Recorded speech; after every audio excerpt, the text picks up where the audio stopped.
अस्सलाम वालेकुम वरहमतुल्लाह।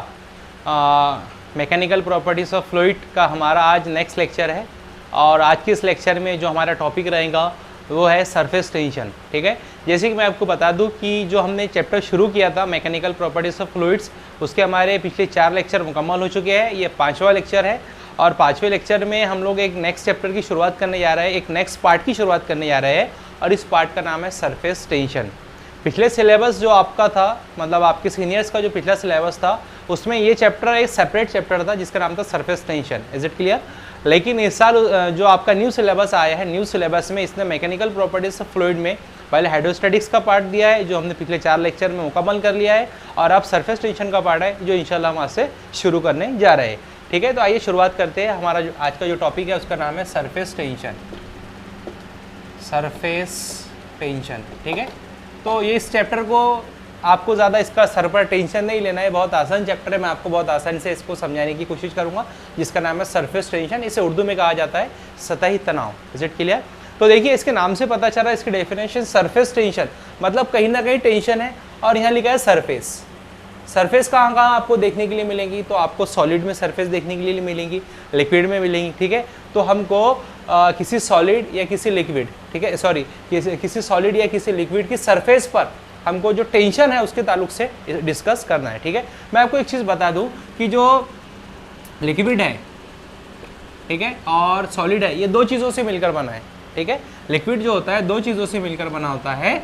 लिक्विड की जो सबसे पहली चीज़ है वो होता है इसका सरफेस, ठीक है, और दूसरा होता है बल्क। ये बात आपको याद रखनी है कि कोई भी लिक्विड्स जो होते हैं वो 2 चीज़ों से मिलकर बने होते हैं। एक तो उसकी वो सरफेस होती है और दूसरा बल्क होता है। सरफेस किसे कहा जाता है, बल्क किसे कहा जाता है? तो मैं आपको मिसाल बता दूं कि मान लो आपके पास में एक ग्लास है, एक ग्लास, ठीक है, और इसमें हमने इस तरह से पानी भर दिया। ओके, तो इसमें सरफेस कहाँ पर है? तो आंसर है ये वाला जो हिस्सा आपको दिखाई दे रहा है जहाँ तक पानी भरा हुआ है, इसे कहा जाता है सरफेस। क्या कहा जाता है इसे? सरफेस। और ये जो अंदर वाला हिस्सा है जहाँ पर पानी भरा है, इसे कहा जाता है बल्क। ठीक है, तो कोई भी लिक्विड जो होता है 2 चीज़ों से मिलकर बना होता है, एक तो सरफेस और दूसरा बल्क। तो हमको इस चैप्टर के अंदर पढ़ना है सरफेस टेंशन, मतलब हमको सरफेस पर जो टेंशन होता है पानी का वो हमको पढ़ना है। आप लोगों ने देखा होगा कि जो छोटे छोटे कीड़े होते हैं, जैसे मकड़ी होती है, जब वो पानी पर चलती है तो पानी पर चलते वक्त आप ये देखते हैं कि पानी की सतह पर बड़े आसानी से चलती है और चलते वक्त उसके जो पैर है, ठीक है, उस पैर के डिम्पल्स पानी पर पड़ते हैं। ये क्यों होता है? इसी तरह से आपने देखा है कि अगर हम किसी सुई को, ठीक है, निडल को अगर किसी पानी की सतह पर रखें तो वो आसानी से उस पर रह जाती है, वो अंदर क्यों नहीं डूबती? ये तमाम चीज़ें जो है ये सब सरफेस टेंशन की वजह से होता है। धीरे धीरे इंशाल्लाह हम लोग डिस्कस करते चलेंगे। ठीक है, तो आइए शुरुआत करते हैं सरफेस टेंशन की। सरफेस टेंशन जो है ये एक लिक्विड की प्रॉपर्टी है। ठीक है, प्रॉपर्टी किसे कहा जाता है? तो आंसर है खुसूसियत को। ये एक लिक्विड की खुसूसियत है, तो हमको टोटली इसमें लिक्विड के ताल्लुक से पढ़ना है। और लिक्विड का क्या पढ़ना है? बल्क नहीं पढ़ना हमको लिक्विड की सरफेस पर डिस्कस करना है। ठीक है, तो सरफेस टेंशन जो है लिक्विड की एक प्रॉपर्टी है जिसको हम धीरे धीरे करके डिस्कस करेंगे। अगर आपको सरफेस टेंशन समझना है तो सबसे पहले आपको कुछ फोर्सेस समझना बहुत ज़्यादा ज़रूरी है जो किसी भी लिक्विड के अंदर या किसी भी सॉलिड के अंदर पाए जाते हैं। तो हम अभी फाइनली इस चैप्टर के अंदर हम एक लिक्विड की बात करेंगे। तो कुछ जैसे जो लिक्विड्स होते हैं, लिक्विड्स के अंदर एक पर्टिकुलर फोर्स होता है जिसे कहा जाता है इंटरमॉलिक्यूलर फोर्स। वो हमको पढ़ना है, उसकी कुछ टाइप्स है, कुछ डेफिनेशंस है। धीरे धीरे करके हम फिर सरफेस टेंशन पर पहुंचने की कोशिश करेंगे। ठीक है, आइए शुरुआत करते हैं। हमारा सरफेस टेंशन में सबसे पहली डेफिनेशन जो आपको पढ़ना बहुत ज़्यादा ज़रूरी है, जिसका नाम है इंटरमॉलिक्यूलर फोर्स। इंटरमॉलिक्यूलर फोर्स, ठीक है। देखिए, इसके नाम से पता चलता है इसका मीनिंग क्या है। इंटर मॉलिक्यूलर, इंटर मतलब अंदर होने वाला कुछ ना कुछ, मॉलिक्यूल्स, मॉलिक्यूलर यानी मॉलिक्यूल्स के दरमियान में होने वाली चीज़ है, और फोर्स तो आपको पता है पुश या पुल। ठीक है, तो इंटर मॉलिक्यूलर फोर्स इसे उर्दू में कहा जाता है अंदरूनी बैनुस्सालमती कुव्वत।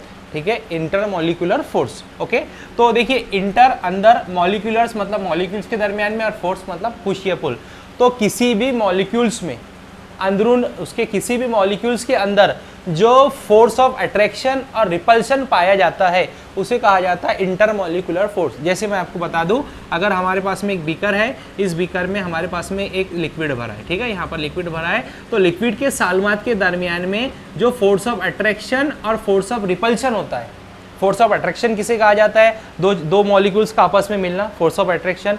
दूसरा फोर्स ऑफ रिपल्शन, दो मॉलिक्यूल्स का एक दूसरे से दूर जाना। Force, the force of attraction और repulsion inside the liquid is called as intermolecular force. ठीक है, ये हुई डेफिनेशन हमारी इंटरमॉलिक्यूलर फोर्स। सबसे पहली जो टाइप है वो है कोहेसिव फोर्स। कौन सी फोर्स है? Cohesive force. और दूसरा होता है एडिसिव फोर्स।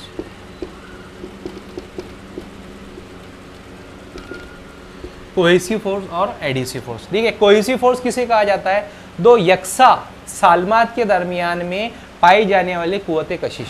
ठीक है, जैसे अगर हमारे पास में ये एक बीकर है और बीकर में आपका फिर से फ्लूइड भरा है, पानी भरा है। ठीक है, तो इसके किसी दो सालमात के दरमियान में, फॉर एग्जांपल यहाँ पर सालमा ए है और सालमा बी है। ठीक है, तो किसी सेम, इसके नाम से देखिए कोहेसिव फोर्स। कोहेसिव मतलब किसी दो यकसा सालमात के दरमियान में पाई जाने वाली कुव्वते कशिश, किसी दो इक्वल एक जैसे मॉलिक्यूल्स के दरमियान में जो कुव्वते कशिश पाई जाती है, जो फोर्स ऑफ अट्रैक्शन होता है, उसे कहा जाता है कोहेसिव फोर्स। जैसे यहाँ पर दो पानी के सालमात है, पानी पानी के सालमात है, तो इसके एग्जांपल क्या होंगे? वाटर वाटर के सालमात के दरमियान में जो कुव्वते कशिश फोर्स ऑफ अट्रैक्शन पाया जाता है, उसे कहा जाता है कोहेसिव फोर्स। यहाँ पर दो सालमात, हमने दोनों भी पानी के सालमात है, इनके दरमियान में जो फोर्स ऑफ अट्रैक्शन पाया जाएगा, इनके दरमियान में जो फोर्स ऑफ अट्रैक्शन पाया जाएगा, उसे कहा जाएगा cohesive force. The force of attraction between two same molecules called as cohesive force. Is it clear? अच्छा, दूसरा एडिसिव फोर्स किसे कहा जाएगा? तो एडिसिव फोर्स जो होता है, देखिए ये आपका बीकर है। ठीक है, ये बीकर में आपका पानी भरा हुआ है। ठीक है, ये आपका पानी का सालमा ए है। ठीक है, और हमने ये बर्तन का जो सालमा है, सालमा बी लिया है। तो इन दोनों के दरमियान में अभी जो फोर्स ऑफ अट्रैक्शन पाया जाएगा, उसे कहा जाएगा एडिसिव फोर्स, यानी the force of attraction between two different molecules. ठीक है, the force of attraction between two different molecules called as adhesive force. दो मुख्तलिफ सालमात के दरमियान में जो कुव्वते कशिश पाई जाती है, उसे एडिसिव फोर्स कहा जाता है। यहाँ पर एक वाटर का सालमा है और एक बर्तन का सालमा है ना, तो वाटर के सालमा और बर्तन के सालमे के दरमियान में जो कुव्वते कशिश पाई गई है, उसे हमने एडिसिव फोर्स कहा है। ठीक है, देखिए पहले हमने वाटर का मॉलिक्यूल लिया ए और हमने बर्तन का मॉलिक्यूल बी लिया, दोनों के दरमियान में जो फोर्स ऑफ अट्रैक्शन पाया जाता है, उसे कहा जाता है एडिसिव फोर्स। तो कोहेसिव फोर्स भी हो गया आपका, एडिसिव फोर्स भी हो गया। The force of attraction between two same molecules, the force of attraction between two different molecules. ठीक है, यह आपका कोहेसिव फोर्स और एडिसिव इंटरमॉलिक्यूलर फोर्स तो मैंने आपको बता ही दिया। ठीक है, तो ये दो डेफिनेशन बहुत ज्यादा इंपॉर्टेंट। तीसरी वाली जो डेफिनेशन बहुत ज्यादा इंपॉर्टेंट है, उसको भी समझ लीजिए।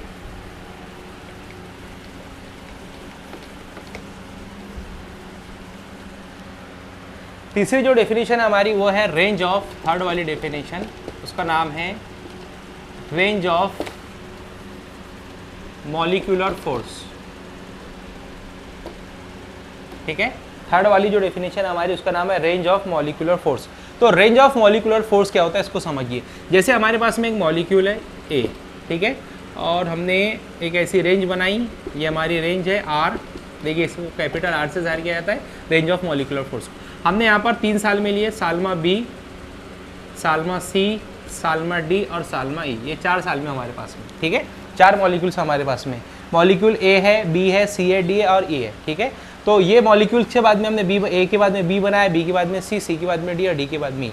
तो रेंज ऑफ मॉलिक्यूलर फोर्स क्या होता है? रेंज ऑफ मॉलिक्यूलर फोर्स का मतलब ये होता है कि ऐसी रेंज, ऐसा मैक्सिमम डिस्टेंस, ठीक है, जिसके अंडर में फोर्स ऑफ अट्रैक्शन अमल करता है, उसे क्या कहा जाता है? Range of molecular force. इसका मतलब क्या है? इसका मतलब ये है कि देखिए ये बी क्या, ये मॉलिक्यूल ए क्या बी को अपनी तरफ अट्रैक्ट कर सकता है? तो आंसर है हाँ, ये इसकी रेंज में। क्या ए सी को अट्रैक्ट कर सकता है? तो आंसर है हाँ, ये इसकी रेंज में। क्या ए डी को अट्रैक्ट कर सकता है? तो आंसर है हाँ, क्योंकि ये भी इसकी रेंज में। लेकिन ए ई को अट्रैक्ट नहीं कर सकता। क्यों नहीं कर सकता? तो उसका बड़ा सिंपल सा आंसर है, ये इसके रेंज के बाहर है। ठीक है, तो the maximum distance between two molecules up to which the intermolecular force is effective। ठीक है, ऐसा मैक्सिमम डिस्टेंस जिसमें इंटरमोलिकुलर फोर्स जो होता है वो इफेक्टिव होता है, उसे कहा जाता है range of molecular force. Is it clear? यहाँ पर बी सी डी जो है ये रेंज ऑफ मॉलिक्यूलर फोर्स में है और जो ई है वो रेंज के बाहर है। इसीलिए इस पर कोई भी फोर्स, ये जो ए है ई को अट्रैक्ट नहीं कर सकता, ये डी को अट्रैक्ट कर सकता है, सी को भी कर सकता है, बी को भी कर सकता है, क्योंकि इसके रेंज में मौजूद है। ठीक है, अगर इसके रेंज में मौजूद है, कोई भी मॉलिक्यूल ए के रेंज में है, यानी कि रेंज ऑफ मॉलिक्यूल में मॉलिक्यूलर फोर्स है, तो अगर इसके रेंज में है तो हम इसे कहेंगे रेंज ऑफ मॉलिक्यूलर फोर्स। ठीक है, अब ये है आपका range of molecular force. Next आपकी जो डेफिनेशन है, डेफिनेशन नंबर 4, उसका नाम है sphere of influence.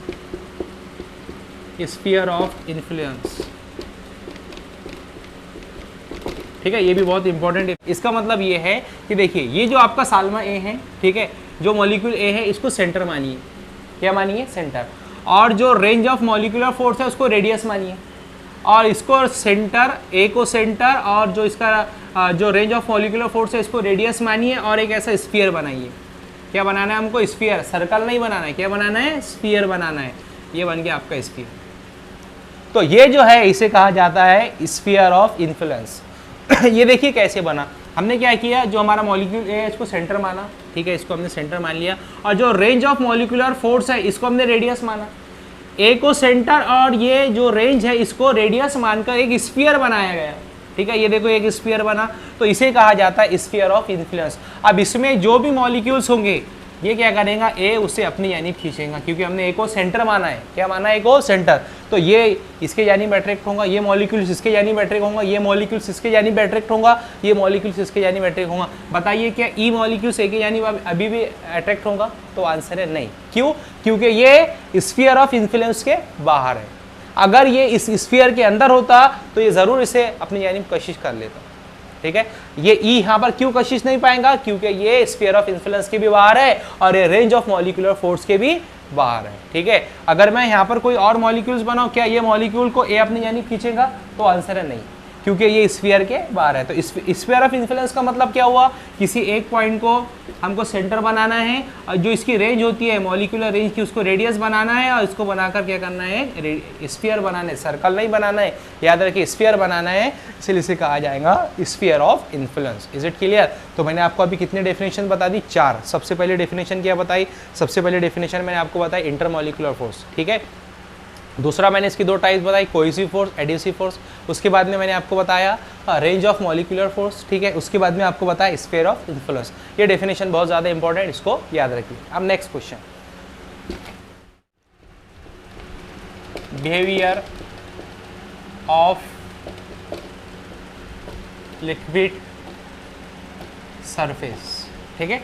Liquid surface का हमको बिहेवियर देखना है, इसका बर्ताव देखना है। तो देखिए फिर से यहाँ पर आया लिक्विड, यानी कि हमको लिक्विड के ताल्लुक से और उसकी सरफेस पर जो बर्ताव होने वाला है उसको डिस्कस करना है। तो इसके ये समझने के पहले मैं आपको बता दूं कि इसी क्वेश्चन की बुनियाद पर हम सरफेस टेंशन को समझेंगे, ठीक है। तो देखिए हमारे पास में एक बीकर है और इस बीकर में आपका लिक्विड भरा है, ये वाला हिस्सा बल्क कहलाएगा, क्या कहलाएगा, बल्क, ठीक है। ये इसकी सरफेस है, क्या है इसकी सरफेस। अब इसमें एक चीज़ है सरफेस फिल्म, उसको भी याद रखिए। सरफेस फिल्म क्या होता है, सरफेस फिल्म। सरफेस फिल्म क्या होगा, मान लो इसके ये जो सरफेस है, सरफेस पर एक मॉलिक्यूल है, इस मॉलिक्यूल का सबसे हम पहले क्या निकालेंगे, रेंज ऑफ मॉलिक्यूलर फोर्स। तो इसकी रेंज जो होगी यहाँ तक हो सकती है, ये इसका फोर्स ऑफ अट्रैक्शन इधर से होगा, फोर्स ऑफ अट्रैक्शन इधर से होगा, ठीक है।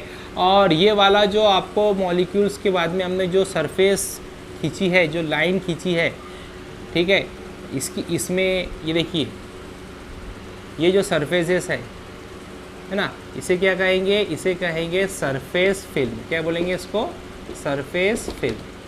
सरफेस फिल्म कैसी बनी आपके ख्याल में आया, हमने एक मॉलिक्यूल लिया, ठीक है, और मॉलिक्यूल का जो इंटरमॉलिक्यूलर जो मॉलिक्यूल का जो मॉलिक्यूलर फोर्स है वो हमने रेंज बनाई और रेंज के यहाँ पर एक सरफेस खींच ली। तो इसमें जो भी सरफेस आ रही इतनी हिस्से में, इसे हमने क्या कहा, सरफेस फिल्म, ठीक है।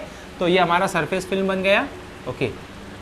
अब देखिए हम इसमें बिहेवियर ऑफ लिक्विड सरफेस देख रहे हैं। देखिए हम इसमें 3 मॉलिक्यूल लेंगे, एक मॉलिक्यूल तो ये सरफेस पर है, दूसरा मॉलिक्यूल इस सरफेस के अंदर बिल्कुल अंदर मौजूद है, और एक मॉलिक्यूल जो है वो इस सरफेस में यहाँ पर है अंदर, सरफेस फिल्म में। कहाँ पर है, सरफेस फिल्म में, ओके।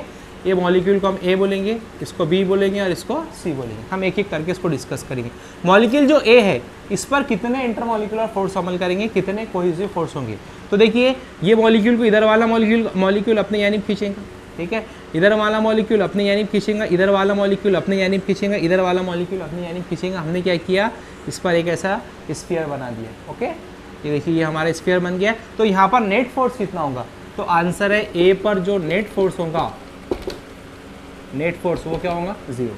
क्यों 0 होगा, क्योंकि यहाँ पर देखिए सब मॉलिक्यूल अपने अपनी यानी से खींच रहे हैं, ठीक है, और सब जो है ये यहाँ पर सेम मॉलिक्यूल्स है, ठीक है, मतलब कौन सा फोर्स ऑफ अट्रैक्शन यहाँ पर होगा, तो आंसर है कोहेसिव फोर्स, ठीक है, क्योंकि सब पानी के साथ में आता है, ये हमारे पास में लिक्विड है, तो हमारे पास में ए पर जो होगा नेट फोर्स क्या होगा, 0 होगा, क्योंकि ये इसको इधर से खींच रहा है, ये इधर से खींच रहा है, ये इधर से खींच रहा है, ये मॉलिक्यूल इधर से खींचेगा, ये मॉलिक्यूल इधर से खींचेगा, ये मॉलिक्यूल इधर से, ये मॉलिक्यूल इधर से, मतलब यहाँ पर नेट फोर्स जो होगा वो क्या होगा, 0 होगा। तो हमको एक बात समझ में आती है कि मॉलिक्यूल ए पर जो नेट फोर्स होगा वो क्या होगा, 0 होगा। अब करते हैं बात बी की, किसकी बात करते हैं, बी की।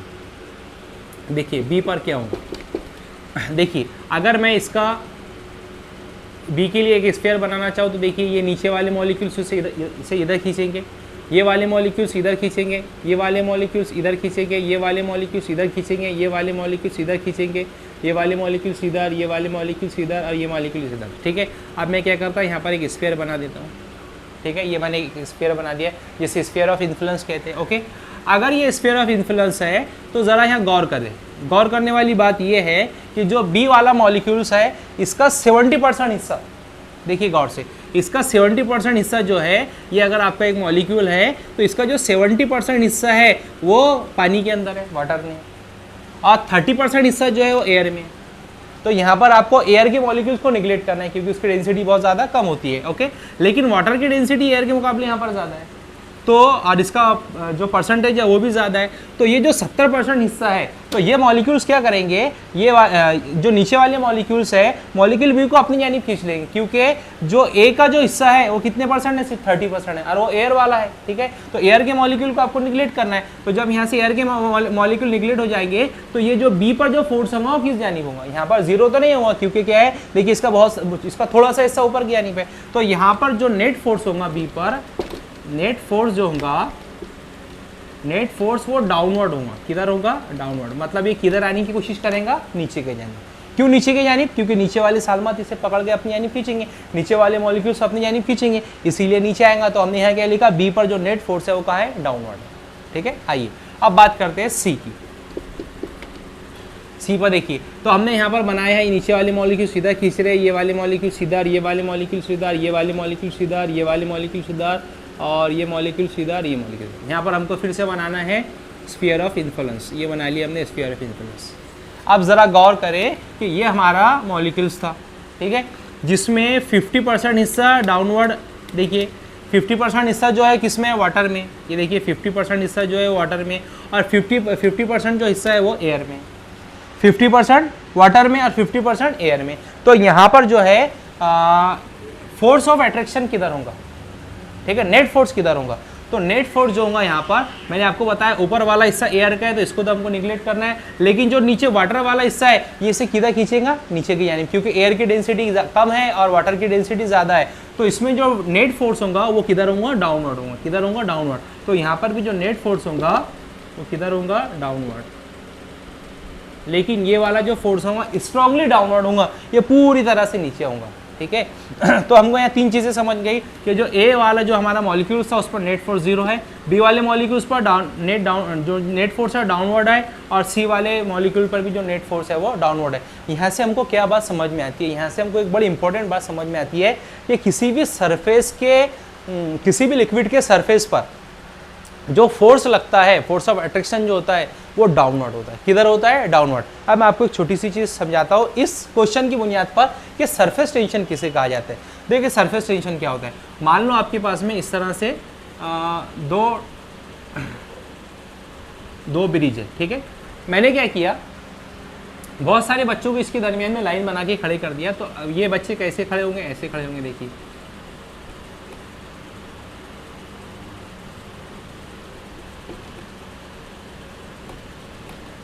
इस तरह से खड़े, ठीक है। अब ये बच्चों को अगर मैं ऊपर से देखूं तो ये मुझे कैसे दिखेंगे, ये मुझे ऐसे दिखेंगे, देखिए, ठीक है। अगर मैं ये मेरा टॉप व्यू है तो मैं क्या कहूँ, मैं क्या करता हूँ, यहाँ से अब कुछ बच्चों को कहता हूँ कि आप यहाँ से निकल जाइए, ठीक है। तो जब कुछ बच्चे यहाँ से निकलेंगे तो निकलने के बाद में ये कैसे दिखेंगे, तो आंसर है ये ऐसे दिखेंगे, इसका टॉप व्यू ऐसे दिखेगा। ये मॉलिक्यूल्स नीचे गए, उसी तरह से हमने यहाँ से कुछ बच्चों को निकाल दिए, जैसे सरफेस से मॉलिक्यूल्स नीचे जाते हैं उसी तरह से हमने यहाँ से क्या किया, बच्चों को कुछ निकाल दिया। अब जब हमने यहाँ से बच्चों को निकाला तो हमको टॉप व्यू उसका इस तरह से दिख रहा है। अगर इन्हें अपने सरफेस पर रहना है, ठीक है, तो इन्हें क्या करना पड़ेगा तो आंसर है इन्हें अपने दरमियान में ऐसे दोनों सबको ऐसे पकड़ना पड़ेगा। पकड़ेंगे जब तभी इनकी बंदिश बनी रहेगी, तभी इनकी बॉन्डिंग बनी रहेगी। मतलब इनके दरमियान में हमने क्या किया, यहाँ पहले बहुत सारे बच्चे थे तो यहाँ पर इनको कोई भी टेंशन नहीं था, ये सब बराबर एक दूसरे को चिपक कर खड़े थे। लेकिन हमने यहाँ से बहुत सारे बच्चों को निकाल दिया तो अब ये अपनी बंदिश को नहीं तोड़ना चाहते हैं, तो इनके दरमियान में थोड़ा सा टेंशन पैदा होगा। क्या पैदा होगा? टेंशन। क्यों टेंशन पैदा होगा? ये अपनी बॉन्डिंग को तोड़ना नहीं चाहते। मैंने क्या किया, यहाँ से एक बच्चे को और निकाल दिया, ठीक है। तो जब मैंने एक बच्चे को निकाला तो अब मुझे टॉप व्यू कैसे दिखा? ऐसे दिखा। तो बताइए क्या यहाँ से एक बच्चे को और निकालने पर यहाँ पर इनकी जो बॉन्डिंग है इसमें और ज़्यादा टेंशन होगा? तो आंसर है हाँ। क्यों टेंशन होगा? क्योंकि अपने बॉन्डिंग को तोड़ना नहीं चाहते। वो इसी तरह से अमल होता है किसी लिक्विड की सरफेस पर। कैसे होता है इसको समझिए।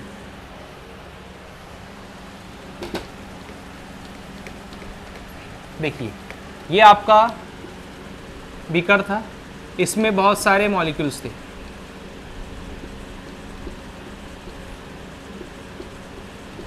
ठीक है। तो ये वाले मॉलिक्यूल्स जो है, जब ये मॉलिक्यूल्स, देखिए मैंने अभी आपको समझाया कि सरफेस पर जो मॉलिक्यूल्स होते हैं उन पर जो नेट फोर्स होता है डाउनवर्ड होता है। जब ये मॉलिक्यूल्स नीचे आता है तो ये वाले जो सरफेस पर के जो मॉलिक्यूल्स होते हैं वो कम हो जाते हैं, ठीक है। फिर ये वाला मॉलिक्यूल्स नीचे आता है, फिर सरफेस पर के मॉलिक्यूल्स नीचे आ जाते हैं। इसका मतलब ये है कि जब यहाँ से मॉलिक्यूल निकलना शुरू होते हैं तो यहाँ पर सरफेस पर क्या पैदा होता है, अभी अभी आपको समझा के दिया कि ये अपने बॉन्डिंग को तोड़ना नहीं चाहते। मतलब इस सरफेस पर क्या पैदा होगा? टेंशन। क्यों? क्योंकि मॉलिक्यूल्स का जो नेट फोर्स होता है सरफेस पर वो डाउनवर्ड होता है। तो ये जब मॉलिक्यूल्स नीचे आएंगे तो वहां पर क्या पैदा होगा? टेंशन। और उसी टेंशन को क्या कहा जाता है?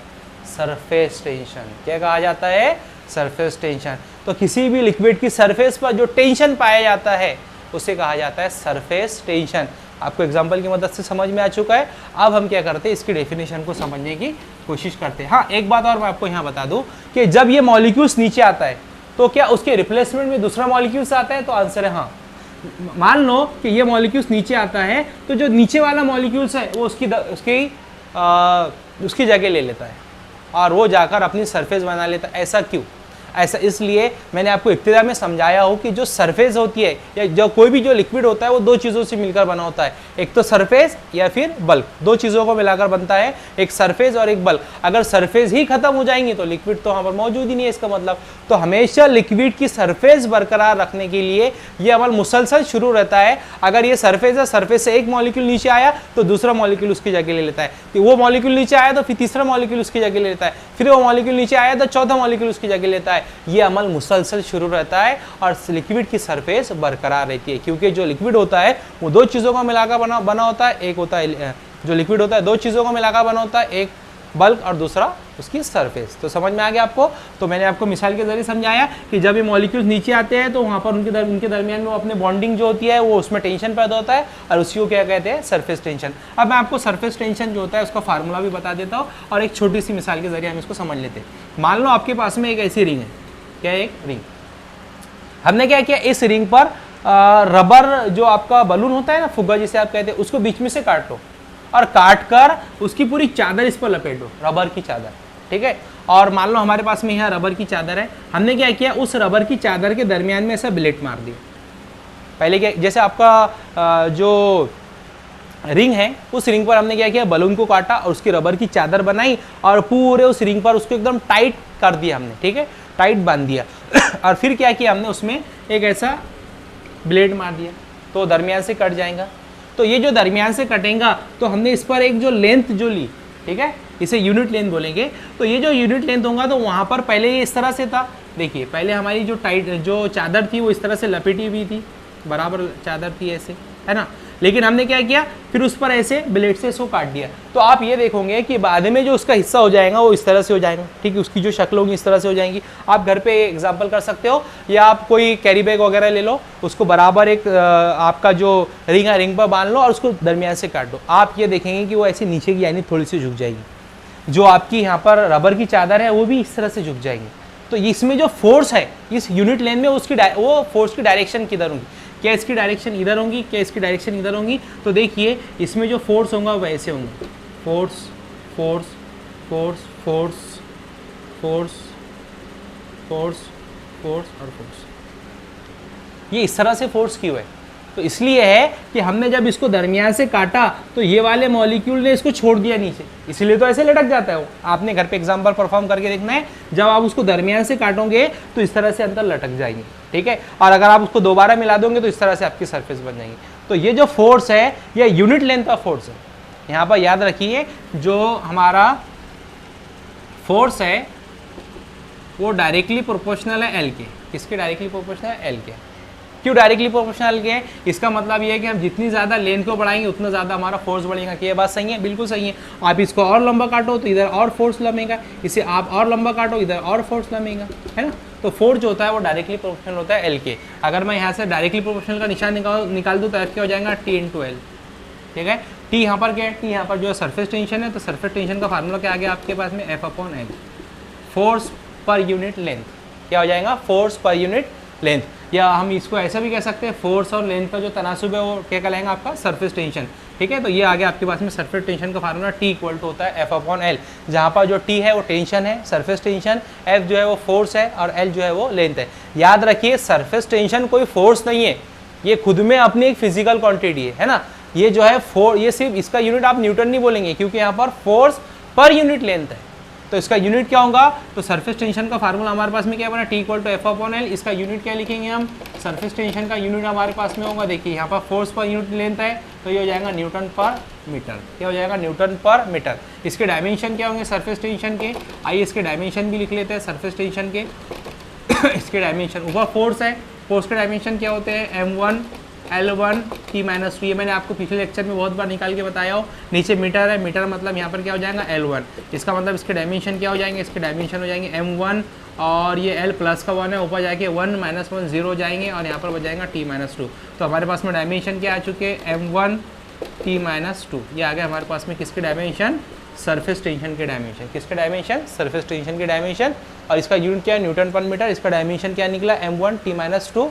और उसी के साथ साथ में जो इसका फार्मूला निकला T equal to F upon L. तो यहाँ पर आज हम हमारे इस लेक्चर को रोकते हैं। हमने इस लेक्चर के अंदर क्या क्या देखा है?